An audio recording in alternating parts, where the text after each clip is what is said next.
جب دلدانہ کو اور آئمہ کو پتہ چلے گا کہ ایمل آفس جوائن کر رہی ہے تو دونوں کہیں گی کہ ان دونوں بہنوں نے تو پلاننگ بنائی ہوئی ہے اور یہ دونوں بہنیں تو پراپرٹی پر قبضہ کرنے کا سوچ رہی ہیں۔ اگر ان دونوں نے پراپرٹی پر قبضہ کر لیا تو آئمہ کہے گی کہ ماں پھر ہمارا کیا ہوگا، ہمیں ایسے انہیں نہیں کرنے دینا چاہیے۔ آئمہ تو عفان کے ساتھ بھی افیئر چلانے کی کوشش کرتی ہے مگر عفان اس کو کہتا ہے کہ آئمہ مجھ سے دور رہو۔ آئمہ عفان کی ہمدردی حاصل کرنے کے لیے کہتی ہے کہ میں اکیلی رہ گئی ہوں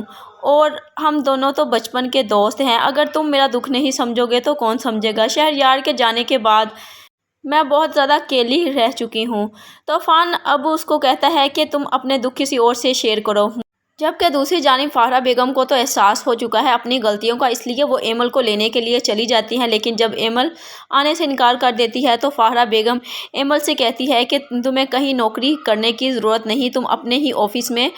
نوکری کر سکتی ہو، اور اب ایمل آفس جوائن کرنے کا فیصلہ کر لے گی اور فاہرہ بیگم کو کہہ دے گی کہ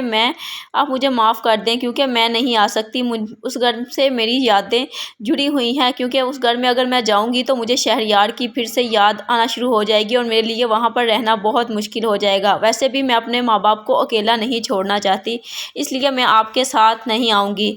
فاہرہ بیگم کو تو عقل آ چکی ہے، اب فاہرہ بیگم ایمل سے معافی بھی مانگتی ہے کہ میں نے تم دونوں بہنوں سے بہت زیادتی کی اور تمہارے ماں باپ کے ساتھ بھی بہت زیادتی کی، اس لیے مجھے معاف کر دو۔ جبکہ دلدانہ اور آئمہ کو جب پتہ چلتا ہے کہ فاہرہ بیگم ایمل کے پاس گئی تھی تو ان کو تو بہت زیادہ ہی مسئلہ ہو جاتا ہے اور کہتی ہے کہ باجی آپ نے ہمیں بتایا بھی نہیں،